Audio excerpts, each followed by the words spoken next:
नमस्कार दोस्तों। अमेरिका और इजराइल ने हाल ही में ईरान पे हमला किया है और इस हमले के चलते माना जा रहा है कि भारत में जल्दी ही शायद तेल का संकट खड़ा हो जाए। इसके अलावा भी इस युद्ध का माना जा रहा है कि भारत के किसानों पे प्रतिकूल प्रभाव पड़ सकता है।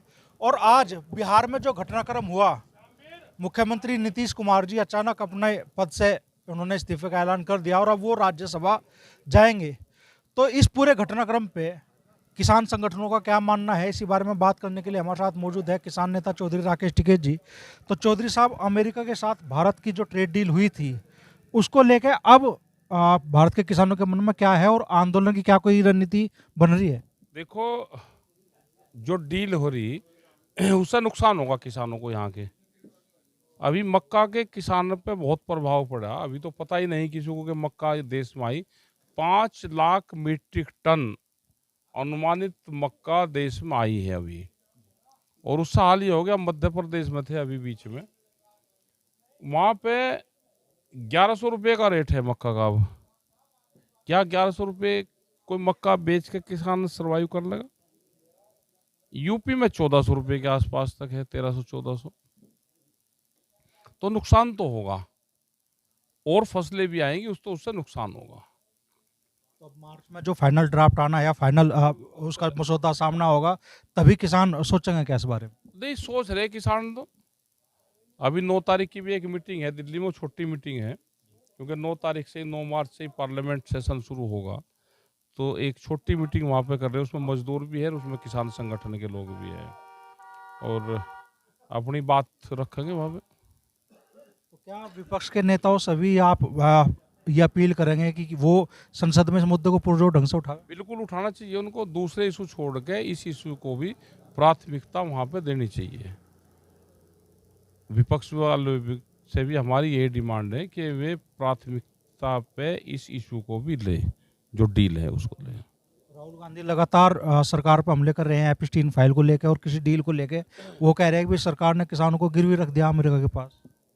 ज़्यादा जोर विपक्ष वालों का इस पे भी रहना चाहिए। अभी जो पेस्टिसाइड बिल आ रहा, सीड बिल है और ये जो डील है, ये मजबूती से विपक्ष को रखनी चाहिए। अमेरिका और इसराइल ने जो हमला किया है ईरान पे, उसे किस तरीके से देखते हैं आप? वो बड़ी उसकी बात है, उसमें कुछ देश इधर है कुछ इधर है। जो सरकारों की पॉलिसी होती है, जो भारत सरकार की पॉलिसी है, सब देश को सरकारों के साथ में रहना चाहिए। तो जो गवर्नमेंट की पॉलिसी है, इंटरनेशनल पॉलिसी, तो वो जाने, तो उस मुद्दे पर तो सबको साथ रहना चाहिए। ईरान के सर्वोच्च नेता खामनेई साहब की हत्या हुई और उसको लेकर पूरे देश में शिया समाज के लोग सड़कों पर उतरे, कैसे देखते हैं इस घटना को? भाई जो अपना कोई मरे तो उसके लिए आदमी की सहानुभूति रहती है। तो उनके भी बड़े नेता थे तो उनकी सहानुभूति उनके साथ थी। अच्छा, भारत सरकार ने कहा कि 25 दिन का पेट्रोल तेल हमारे पास में है, लेकिन अगर ये युद्ध लंबा खिंचा तो माना जा रहा है कि भाई तेल का भी संकट खड़ा हो सकता है और किसानों पे इस युद्ध का क्या असर पड़ेगा? देखो, अगर देश चाहे तो इसको हम 120 दिन तक कर लेंगे। एक एक आदमी गाड़ी में जा रहा, क्या करने जा रहा है भाई? एक आदमी गाड़ी में, सरकारी हमारी गाड़ी जा रही खाली, और एक आदमी ठाक गाड़ी भागम भागी है, रोडवेज की गाड़ी चल रही खाली। सरकारी संसाधनों का इस्तेमाल करें। आम जनता को इस पे ध्यान देना चाहिए सबको। भाई गाड़ी का इस्तेमाल हम 30 साल पहले सब रोडवेज में उसमें चलते थे, जिनके पास में आज गाड़ियां हैं। फिर रोडवेज में उसमें चलना शुरू कर दो तो इसे 120 दिन का कर देंगे। 120 दिन में निपट लेगा मामला, तो कोई तेल की कमी नहीं है। हाँ भाई, सरकार बैरियर लगा दे, 5 आदमी से कम नहीं जाएगा भाई। 5 चलो, दिल्ली जा रहे 5 जाओ भाई, दिल्ली लोग छोड़िए ना, होगा ले भाई। कोई कमी नहीं है देश में तेल की। बिहार में बड़ा राजनीतिक घटनाक्रम हुआ है। गठबंधन चाहे कोई भी हो, लगातार नीतीश कुमार जी मुख्यमंत्री चले आ रहे थे और पहली बार भारतीय जनता पार्टी का मुख्यमंत्री शायद बिहार में बनेगा। इस घटनाक्रम को कैसे देख रहे हैं आप? ये नीतीश कुमार काबू नहीं आ रहा था किसी के, बुजुर्ग हो लिया, ज्यादा पतन था तो लालच में जागा दिल्ली, इसे दिल्ली ले जाएंगे, इसे राष्ट्रपति की बताओगे, उसकी बताओगे, यहाँ अपना बना देंगे। यू कब्बुआ नहीं रहा था, सबसे लेट लतीफ था जो कब्बुआ ने बड़ा कर लिया बिहार में। बाग ममता है, ममता तो इनके कब्बुआ आती नहीं, लेकिन और काफी काफी कर लिए उन्होंने। इनका एक बार ये है कि देश में, पूरे देश में हर स्टेट में इनका राज हो जाए, ये एक बार ये चाहते हैं। तो नीतीश कुमार जी ने तो एक अजीब सा तर्क रखा लोगों के सामने कि साहब मैं चारों सदनों का सदस्य होना चाहता था, अब बिहार विधानसभा का रहा, विधान परिषद का रहा, लोकसभा का रहा, अब राज्यसभा का और बनना था मुझे, और वो मौका मुझे मिल नहीं, रहा है। ठीक कहा उसने भाई, ये तो ऐसे ही तो भकाम है ये जो सरकार के लोग हैं बहुत मिट्टी मार मारे हैं, आदमी को पता भी नहीं चलता तो बका लिया।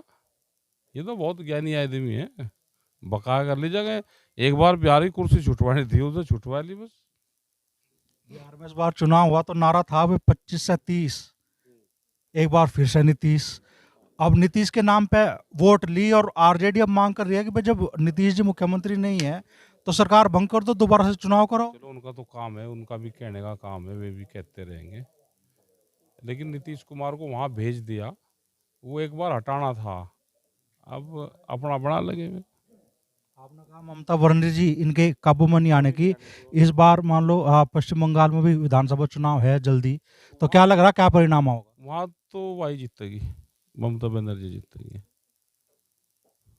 बीजेपी कामयाब नहीं होने की पश्चिम बंगाल, ना वजह? चंटेगी ना गंजा करेगी सारों को वहां पे। पहले भी तो इनके लोग वहां भर्ती हो गए थे, वे इनके लोग छोड़ के बीजेपी में भर्ती हो गए। फिर जब इनकी सरकार बनेगी उन्होंने कहा कि हमें वापसी ले लो, तो उसने गंजा अभियान चलाया था, भर्ती अभियान। गंजे होकर जब आओ तो फिर गंजा अभियान चलागा देश में।